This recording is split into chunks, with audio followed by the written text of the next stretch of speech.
Students good morning. मैं हूं engineer Ajit अमर और ये है आपका प्यारा सा चैनल एडुकॉन जी। तो चलिए आज हम लोग एक नया यूनिट शुरू कर लेते हैं। पिछले क्लास में हमने कूलम्ब्स लॉ से रिलेटेड बहुत सारे क्वेश्चंस कराए थे, इंपॉर्टेंट क्वेश्चंस, और आज है लेक्चर नंबर 7 जिसमें हम लोग एक नया टॉपिक की ओर बढ़ रहे हैं, है ना। इस टॉपिक को पढ़ने के लिए आपको कूलम्ब्स लॉ का नॉलेज होना चाहिए, क्योंकि ये भी फोर्स से ही रिलेटेड है। क्या है ये? फोर्स से ही रिलेटेड है, इसलिए वो सारा का सारा क्लियर होना चाहिए। तो जो पिछला टॉपिक को नहीं पढ़े हैं, लेक्चर नंबर 5, 6 या 4, 3, 2, 1, वो इसको नहीं समझ पाएंगे अच्छी तरह से। तो उसको पढ़ के ही इसको आप लोग पढ़िएगा, ज़्यादा बेटर होगा। ओके चलिए, तो हम लोग शुरू कर लेते हैं इलेक्ट्रिक फील्ड, है ना। चलिए तो हेडिंग दे दीजिए इलेक्ट्रिक फील्ड। ये है नया टॉपिक आपका, है ना, इलेक्ट्रिक फील्ड। इलेक्ट्रिक फील्ड आखिर होता क्या है? जैसा कि हमने पढ़ा कि एक चार्ज होता है ना। चार्ज किसी बॉडी का प्रॉपर्टी होता है और चार्ज के आ जाने से उसके चारों तरफ एक फील्ड क्रिएट हो जाता है, जो कि हमको दिखता नहीं है। ये अनसीन चीज़ होती है। क्या होती है? अनसीन चीज़ होती है। जैसे कि मान के चलिए यहाँ पे एक क्यू चार्ज ले लिए, है ना, एक क्यू चार्ज ले लिए, तो इसके चारों तरफ जो फील्ड है वो हमको दिख नहीं रहा है, लेकिन पता कैसे चलेगा? जब कोई दूसरा चार्ज को हम लाएंगे यहाँ पे, दूसरा चार्ज को लाएंगे यहाँ पे, तो वो अगर फोर्स का एक्सपीरियंस करेगा, अपने पे अनुभव करेगा कि हमको कोई धक्का लगा रहा है, अपनी तरफ खींच रहा है या अपने से दूर भगा रहा है, तो लगेगा कि इसका फील्ड है। जैसे कि मान के चलो अर्थ का अपना फील्ड होता है, उसको हम लोग ग्रेविटेशनल फील्ड बोलते हैं, है ना। हमको कैसे पता चला कि अर्थ का भी फील्ड होता है? ये भी अनसीन होती है, देखा तो नहीं गया है अभी तक। तो हम लोग एक ऑब्जेक्ट को, जैसे इस मार्कर को हम ऊपर फेंके, ऊपर से फिर नीचे आ गया। नीचे आखिर क्यों आ गया?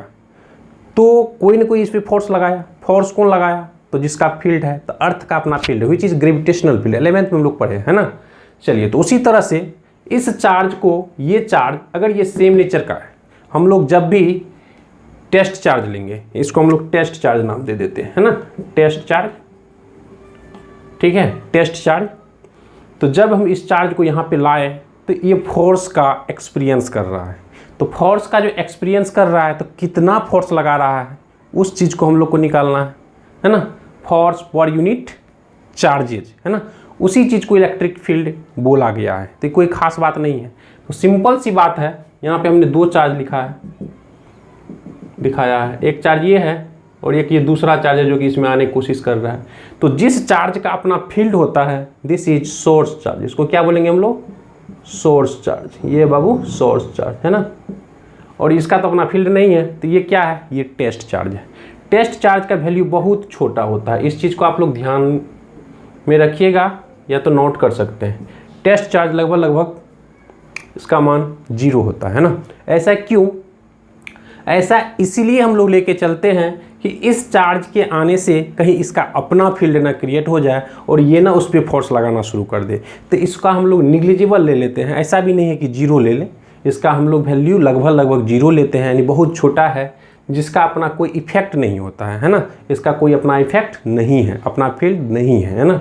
तो ये इसकी फील्ड में आएगा तो उस पर एक फोर्स लगाएगा। तो अभी हम लोग इतना जानते हैं कि इसके चारों तरफ जो है उसको हम लोग फील्ड बोलेंगे, और ये जो है ये है आपका टेस्ट चार्ज। तो लिख लीजिएगा, अ चार्ज, है ना, a charge which creates electric field around it is called, electric field around its called source charge. उसको हम लोग क्या नाम दे दिए? सोर्स चार्ज, है ना। तो यहाँ पे 2 बात हमको समझने को मिला, है ना। अभी तक हम लोग फील्ड का डिफिनेशन नहीं देखे हैं, उसको हम आगे देखेंगे, है ना। तो ये है आपका इलेक्ट्रिक फील्ड, है ना, इलेक्ट्रिक फील्ड। और इलेक्ट्रिक फील्ड कौन प्रोड्यूस कर रहा है बाबू? तो ये कर रहा है सोर्स चार्ज। कौन कर रहा है? सोर्स चार्ज, ठीक है, ये सोर्स चार्ज है। तो सोर्स चार्ज ने इलेक्ट्रिक फील्ड प्रोड्यूस किया, और जिन्होंने एक्सपीरियंस किया उसको बोलेंगे हम लोग टेस्ट चार्ज। क्या बोलेंगे? Test charge. तो चलिए, ये दूसरा है आपका test charge. A charge which experiences force, है ना,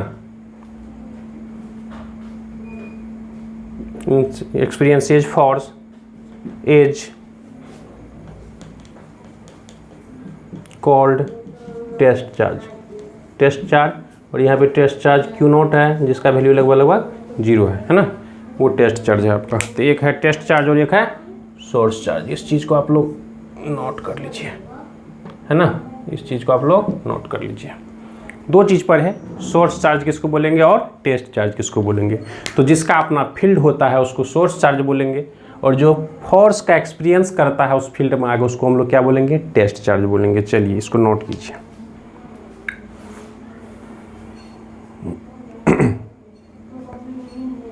ठीक है, चलिए ऊपर मिटा दे रहे हैं। एकदम बेसिक से समझना है, जिसका अपना फील्ड होता है विच इज सोर्स चार्ज। क्या है वो, सोर्स चार्ज। ठीक है, चलिए ठीक है। तो चलिए अब हम लोग समझ लेते हैं इलेक्ट्रिक फील्ड क्या होता है। इलेक्ट्रिक फील्ड होता क्या है ना, ये कोई खास चीज़ नहीं है, कोई बड़ी बात नहीं है ना। इलेक्ट्रिक फील्ड को कैसे डिफाइन करेंगे।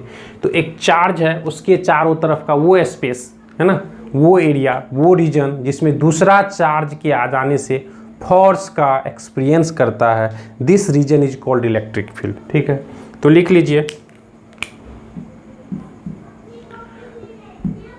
द रीजन, है ना, द रीजन या फिर space around a charge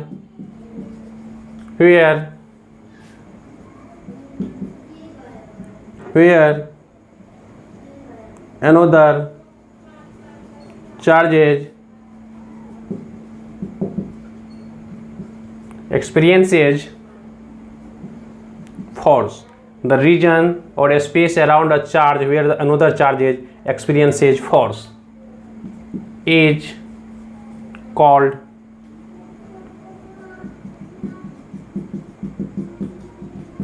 electric field. उसको हम लोग इलेक्ट्रिक फील्ड नाम दे दिए। क्या दे दिए, इलेक्ट्रिक फील्ड, है ना। उस रीजन को, स्पेस को हम लोग इलेक्ट्रिक फील्ड बोल दिए। ठीक है, कोई दिक्कत नहीं, एक तरह का फील्ड होता है ना, अच्छी बात है। चलिए इसको नोट कीजिए।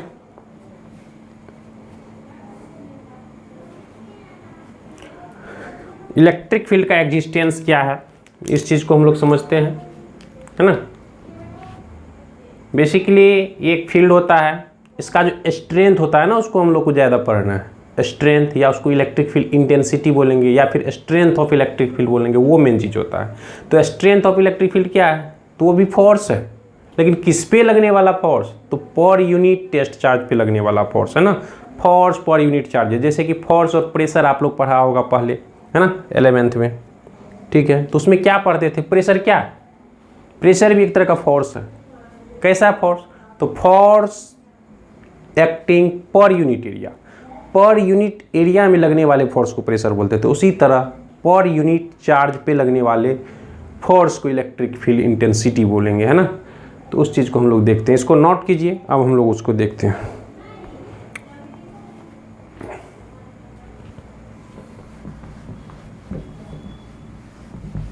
तो ये था आपका इलेक्ट्रिक फील्ड। इलेक्ट्रिक फील्ड किसका होता है, तो सोर्स चार्ज का होता है। और जो एक्सपीरियंस करता है फोर्स का उस फील्ड में आके, उसको क्या बोलेंगे हम लोग, उसको टेस्ट चार्ज बोले। क्या बोले, टेस्ट चार्ज, है ना, उसको बोले टेस्ट चार्ज। ठीक है, अब हम लोग इसमें पढ़ सकते हैं इलेक्ट्रिक फील्ड इंटेंसिटी। तो अब लिख सकते हैं इलेक्ट्रिक फील्ड इंटेंसिटी, है ना, इलेक्ट्रिक फील्ड इंटेंसिटी, है ना, इलेक्ट्रिक फील्ड इंटेंसिटी। इसका क्या डिफिनेशन है, तो ये तरह का फोर्स है जैसा कि बताया अभी। तो इसका डिफिनेशन लिखिए,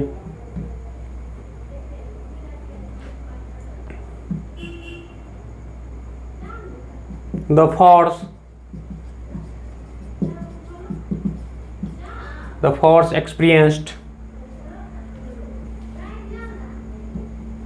force experienced per unit test charge, per unit test charge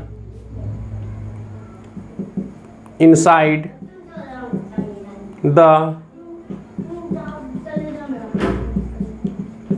electric field, inside the electric field the force experienced per unit test है ना, per unit test charge inside the electric field is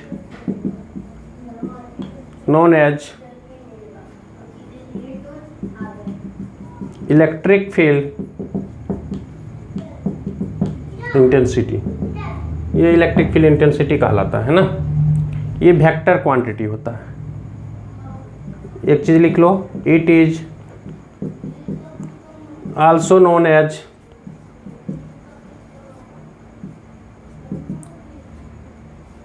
strength of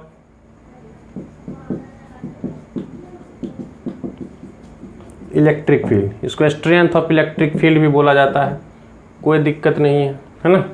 या तो आप electric field intensity बोलो या strength of electric field बोलो, कोई दिक्कत नहीं है। इसको हम लोग it is denoted by E, it is a vector quantity. ये कैसा क्वांटिटी है? Vector quantity. इसका डायरेक्शन किधर है? Its direction is away from positive charges and towards the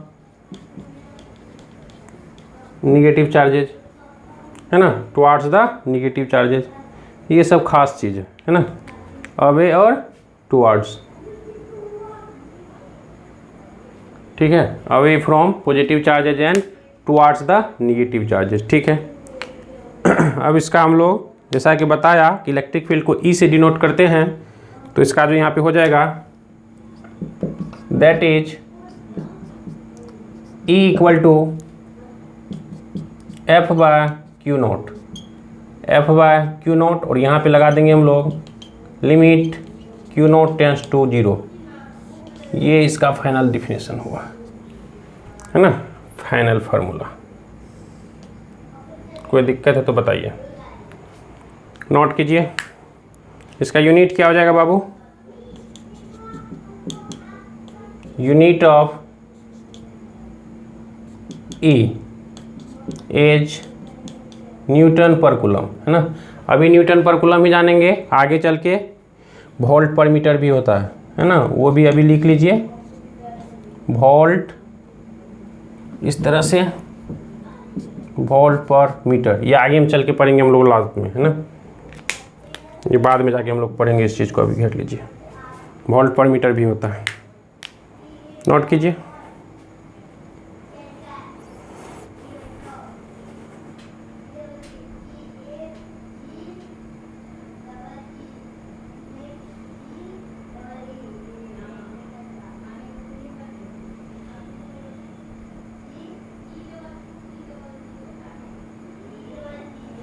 ठीक है, तो ये हो गया आपका यूनिट, ठीक है।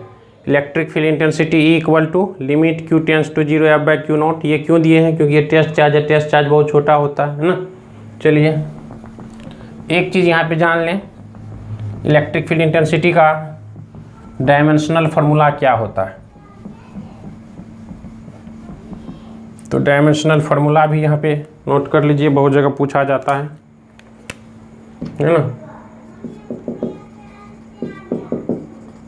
डायमेंशनल फार्मूला ऑफ ई, इस चीज़ को भी आप लोग यहाँ पे देखिए, है ना। डायमेंशनल फार्मूला ऑफ ई कैसे निकालेंगे बाबू? देखो, एज ई इक्वल टू क्या होता है? एफ बाय क्यू, है ना, एफ बाय क्यू तो इस तरह से F का होता है MLT-2 और नीचे में हो जाएगा AT, है ना। तो इसको जब आप बाहर निकालोगे तो ये यहाँ पे हो जाएगा आपका MLT, ऊपर चला जाएगा T पे पावर -3 A पे पावर -1। तो ये इसका डायमेंशनल फार्मूला हुआ। तो E का जो डायमेंशनल फार्मूला है फाइनली वो है आपका MLT-3 A-1। नोट कीजिएगा, ये सब चीज़ आपको निकालने के लिए आना चाहिए। 11th में पढ़ा होगा, फिर भी हमने बता दिया, ठीक है। नोट कीजिए, ठीक है। तो आगे हेडिंग दीजिएगा electric field intensity due two point charge, due two point charge, है ना। इस चीज़ को हम लोग इसको निकालेंगे पॉइंट चार्ज की वजह से, ठीक है। देखिए, जैसे कि मान लेते हैं एक चार्ज यहाँ पे है ना, और यहाँ से r डिस्टेंस पे है ना, r डिस्टेंस पे यहाँ पे एक Q नोट है। तो यहाँ पे जो इलेक्ट्रिक फील्ड इस पे लग रहा होगा उसी को निकालना है हमको, है ना। तो as we know force acting on charge Q naught as कितना फोर्स लगेगा बाबू, F equal to K Q naught by R², यही लगेगा, है ना। And also electric field equal to क्या हो जाएगा, F बाय Q नॉट, है ना। इसको ऐसे लिख सकते हो आप लोग, F बाय Q नॉट। यहाँ पे लिमिट लेना ज़रूरी है, limit Q naught tends to 0 और यहाँ पे F बाय Q नॉट। इस तरह से जब लेंगे तो E इक्वल टू डायरेक्टली आपका आ जाएगा, कट जाएगा, Q से Q कटेगा और डायरेक्ट आ जाएगा आपका KQ बाय R², और इस चीज़ को हम लोग अगर लिखें तो ये हो जाएगा 1/4πε0 Q बाय R², है ना। ये आपका इलेक्ट्रिक फील्ड हुआ ड्यू टू, है ना, ड्यू टू पॉइंट चार्जेज। इसी का अगर हम लोग वेक्टर फॉर्म देखें, वेक्टर फील्ड देखना चाहें, यहाँ पे लिख सकते हो इन वेक्टर फॉर्म, है ना। वेक्टर फॉर्म में देखिए क्या होगा, तो वेक्टर फॉर्म में ई पे वेक्टर ले लेंगे तो इधर हो जाएगा 1/4πε0 और इधर हो जाएगा Q बाय R² और यहाँ पे R², या इसी चीज़ को हम लोग लिख सकते हैं 1/4πε0 और Q बाय R², यहाँ R vector divided by R, और इसी चीज़ को लिख सकते हैं, यूनिट वेक्टर को ऐसे लिखे, है ना, ऐसे, और इसी चीज़ को फिर से 4πε0 Q बाय RQ और यहाँ पे R वेक्टर, है ना। ये फाइनली आप इस तरह से इसको लिख सकते हो, कोई दिक्कत नहीं है। तो ये वेक्टर फॉर्म में लिख सकते हो, ठीक है। ये Q नॉट का वैल्यू हमेशा 0 लेंगे, कोई दिक्कत नहीं है।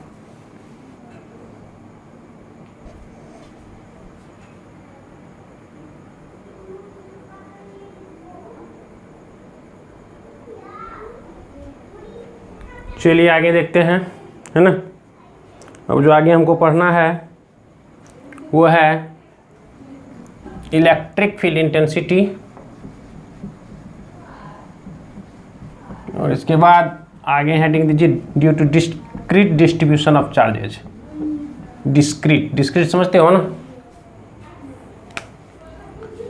Intensity due to discrete distribution of charges, है ना, ये है, ठीक है। इस चीज़ को, इसको हम लोग निकालने के लिए superposition theorem of electric field निकालना पड़ेगा हमको, है ना। सुपरपोजिशन थ्योरम जैसा कि हमने पहले फोर्स में पढ़ा था उसी तरह का। जैसे कि चलिए लिख लेते हैं पहले,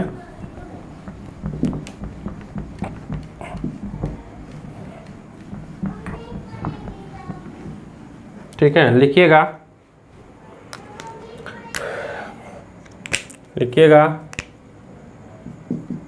electric field intensity due to discrete distribution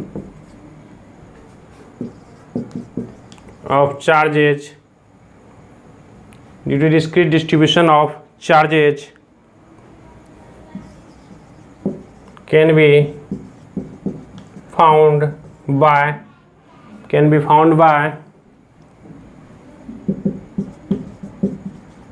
superposition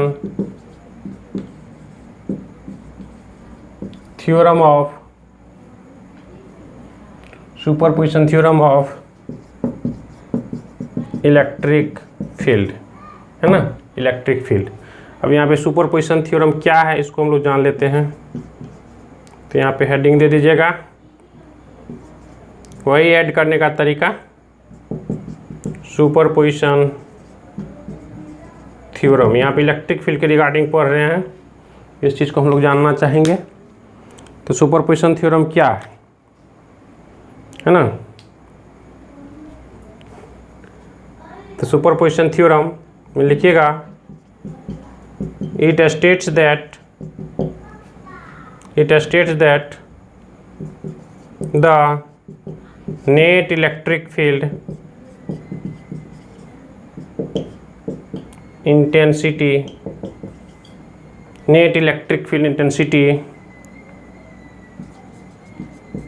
due to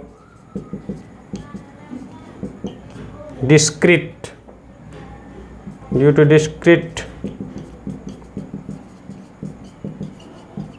distribution of charges, net electric field intensity due to discrete distribution of charges is the vector sum of electric field due to individual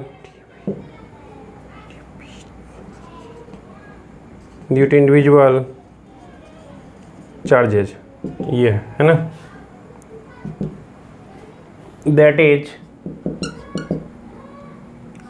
E equal to E1 E2 E3 dot dot dot dot, इस तरह से लिख सकते हो, है ना, कोई दिक्कत नहीं है ना। इसको इस तरह से घेर लीजिए, नोट कीजिए।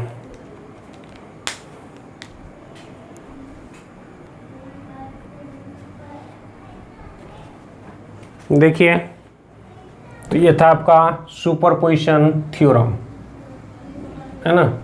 अब देखते हैं डिस्क्रीट डिस्ट्रीब्यूशन ऑफ चार्जेस से कैसे हम लोग नेट इलेक्ट्रिक फील्ड निकालते हैं। इसमें एक जगह चार्जेस नहीं होते हैं, अलग अलग जगह होते हैं, इसलिए इसको डिस्क्रीट डिस्ट्रीब्यूशन बोला गया है।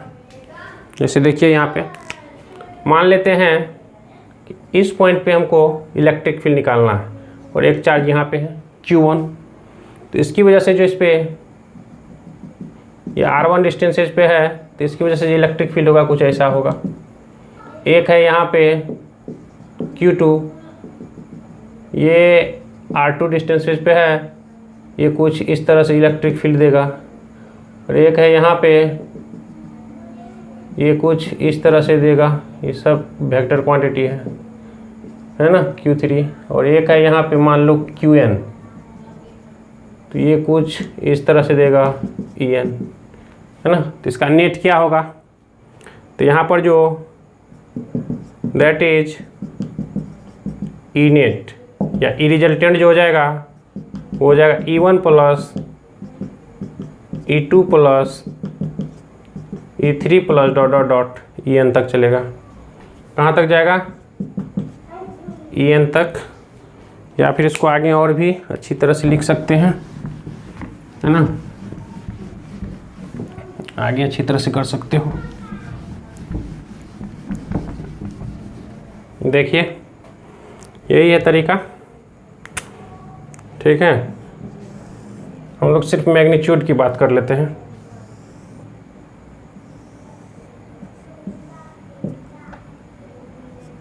मैग्नीट्यूड की बात कर लेते हैं ओनली, ठीक है। नौ E इक्वल टू E1 क्या हो जाएगा बोलो? E1 हो जाएगा 1/4πε0 Q1/R1 स्क्वायर प्लस E2 क्या हो जाएगा? तो 1/4πε0 Q2/R2 square plus 1/4πε0 Q3/R3 square plus dot dot dot, और यहाँ पे फाइनली हम लोग लिख लेते हैं 1/4πε0 Qn/Rn का होल स्क्वायर, है ना। इस तरह से लिख सकते हो।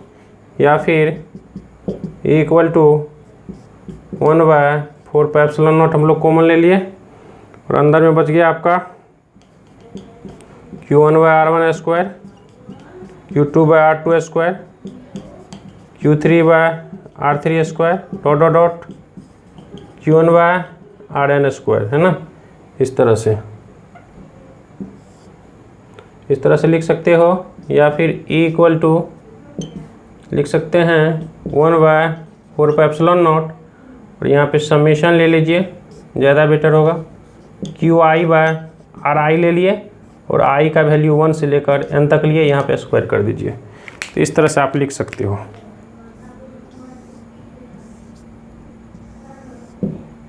गुड, नोट कीजिए।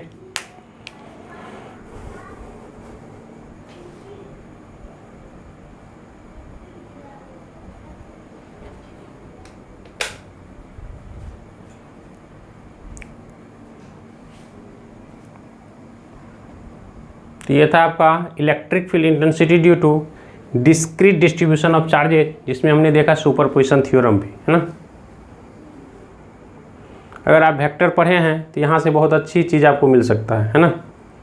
देखो ये सब वेक्टर है, तो वेक्टर को जोड़ने के लिए हम लोग सीखे थे, दो वेक्टर उसके बीच का एंगल होना चाहिए, रिजल्टेंट आ जाएगा। ये दोनों होगा, इसके बीच का एंगल होगा, इसका रिजल्टेंट आ जाएगा। मान लो वो ER आ जाएगा, फिर उसमें इसको जोड़ेंगे, फिर एक रिजल्टेंट आएगा, फिर उसमें आगे जोड़ेंगे, इस तरह से चलते बनेंगे। तो हम इसको थोड़ा आसान कर देते हैं जिससे आपको आसानी हो, है ना। हम लोग जानते हैं पॉजिटिव चार्जेस से दूर होता है, away from the positive charges electric field lines का डायरेक्शन और towards the electric field lines. आगे चल के सब चीज़ को पढ़ना है हम लोग को, है ना।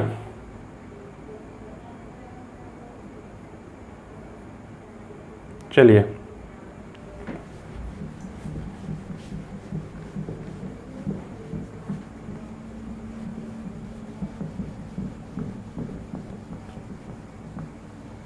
ये था आपका electric field intensity due to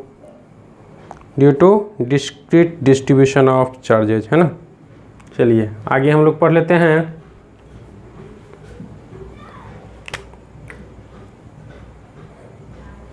इसी में थोड़ा हम लोग देख लेते हैं आगे स्पेसिफाई करके, है ना। व्हेन देखो व्हेन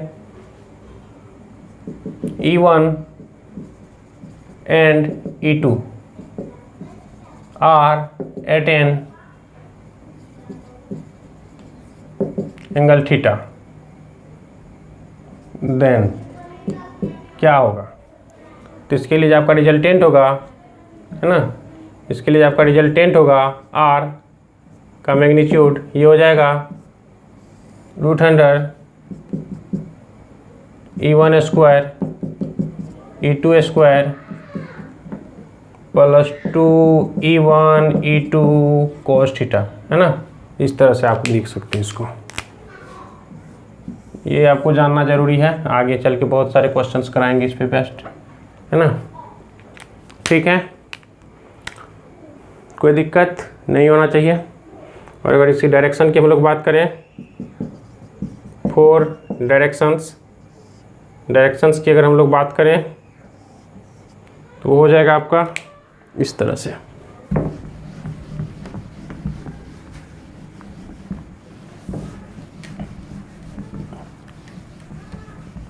जैसे वेक्टर पढ़े थे आप लोग 11th में, वही है सेम टू सेम। तो इसका डायरेक्शन अल्फा इक्वल टू हो जाएगा tan inverse E2 sine theta divided by E1 plus E2 cos theta, है ना, इस तरह से, है ना, इस तरह से आप निकाल सकते हो। ठीक है, इसी में देखिए पहला नंबर, इसका स्पेशल केस हम लोग निकाल लेते हैं। स्पेशल केस, है ना, स्पेशल केस में पहला number, if theta is 0 then ये रिजल्टेंट क्या हो जाएगा, then R equal to root under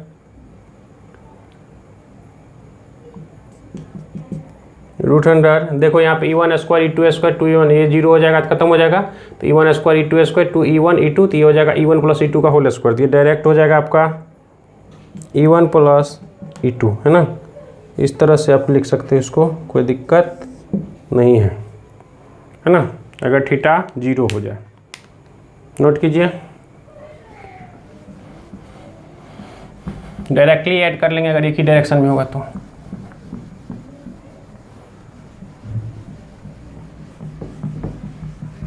दो तीन केस बता दे रहे हैं। इसी में दूसरा, if theta equal to 90 degree then E1 square E2 square plus 2E1 E2 cos theta उधर खत्म हो जाएगा। तो इस तरह से जो रिजल्टेंट आएगा ये root under E1 square plus E2 square हो जाएगा, है ना, इस तरह से। ठीक है, तीसरा, इफ थीटा इक्वल टू 180 कर लेते हैं, 180 degree then 2E1 E2 cos 180 minus 1, तो ये हो जाएगा E1 माइनस E2। तो यहाँ से R इक्वल टू आ जाएगा आपको E1 माइनस E2। इस तरह से आप निकाल सकते हो, और भी बहुत सारे, तो सारे के सारे बताना ज़रूरी नहीं है, इतना आप लोग कर लीजिए और आगे क्वेश्चन आएगा तो वहाँ पे हम लोग करेंगे। नोट कीजिए,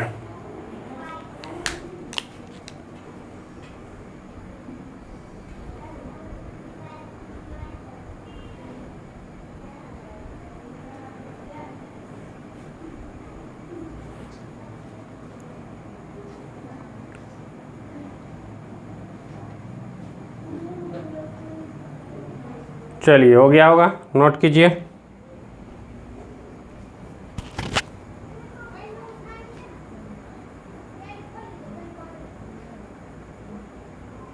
ये सब बेसिक है बाबू, इलेक्ट्रिक फील्ड क्या होता है, इलेक्ट्रिक फील्ड इंटेंसिटी क्या होता है ना, ये सब एकदम बेसिक है।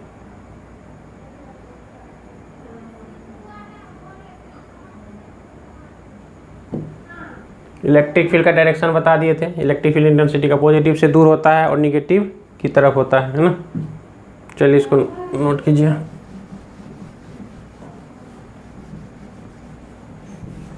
आगे हेडिंग दीजिएगा, electric field intensity due to continuous distribution of charges, due to continuous distribution of charges, है ना। आप लोग linear charge density, electric field intensity due to continuous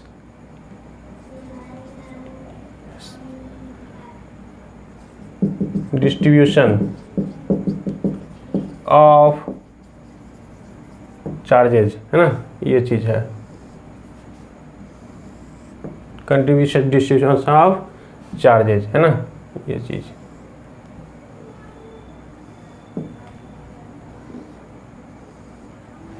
ठीक है, इसमें क्या होगा ये देखो, इसमें देखिए हम लोग को linear charge density, surface charge density और वॉल्यूम चार्ज डेंसिटी आना चाहिए, है ना। तो इस चीज़ को हम लोग पढ़ेंगे, लिखेंगे। पहला केस में due to electric field intensity ही निकालना है, कंडीशन में यही निकालना है। Due to linear charge density, किसकी वजह से, लीनियर चार्ज डेंसिटी। तो इलेक्ट्रिक फील्ड क्या हो जाएगा बाबू, इलेक्ट्रिक फील्ड जो हो जाएगा लीनियर चार्ज डेंसिटी की वजह से वो होगा कुछ इस तरह से 1/4πε0, है ना। बगल में कैलकुलेशन कर ले रहे हैं, है ना, इधर कर लेंगे, ध्यान रखिएगा।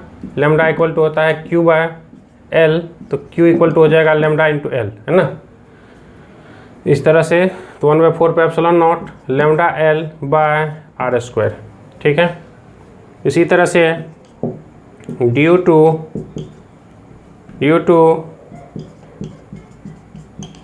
सरफेस चार्ज डेंसिटी, हम लोग यहाँ पे वेक्टर की बात नहीं कर रहे हैं, डायरेक्शंस की।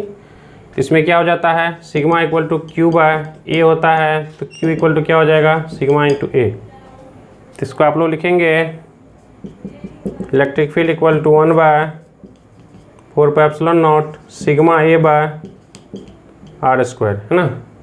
और तीसरा हो जाएगा वॉल्यूम वाला, रो इक्वल टू होता है Q/V, इस तरह से Q इक्वल टू होता है रो इंटू V, इस तरह से आप नोट कर सकते हो। तीसरा due to volume charge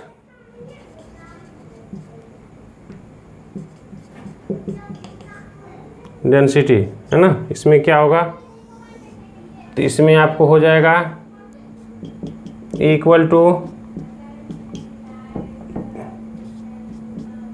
1/4πε0 row V/r²। इस तरह से तीनों तरह से आप निकाल सकते हैं, जहाँ पे जैसा ज़रूरी पड़े उसका हम लोग यूज कर सकते हैं, कोई दिक्कत नहीं है। नोट कीजिए इसको।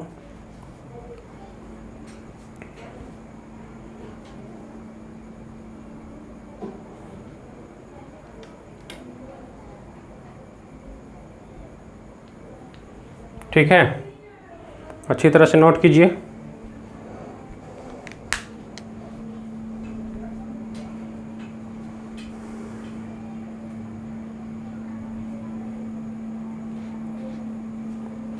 अगले दिन जो है हम लोग इलेक्ट्रिक फील्ड इंटेंसिटी में ही कंटिन्यूस वाले पार्ट्स को पढ़ेंगे, और पहले हम लोग इलेक्ट्रिक फील्ड इंटेंसिटी निकालेंगे जिसमें कंटिन्यूस डिस्ट्रीब्यूशन ऑफ चार्जेज होगा। जैसे एक रड होगा, उस पर चार्ज होगा, उसकी वजह से निकालेंगे किसी पॉइंट पे, या फिर एक रिंग होगा, उसमें भी लीनियर चार्ज डेंसिटी वाली बात होगी, उसकी वजह से निकालेंगे, है ना। इस तरह आर्क की वजह से निकालेंगे, इसको निकालेंगे, पूरा इलेक्ट्रिक फील्ड इंटेंसिटी निकालेंगे, और उसके बाद से हम लोग इलेक्ट्रिक फील्ड लेंस पढ़ेंगे, देन इलेक्ट्रिक डायपोल पढ़ेंगे, और फिर इलेक्ट्रिक डायपोल की वजह से इलेक्ट्रिक फील्ड इंटेंसिटी निकालेंगे, है ना। चलिए, तो आज का क्लास यहीं रहने देते हैं, अगले दिन से जो है ना हम लोग उसको कंटिन्यू करते हैं। चलिए, थैंक यू।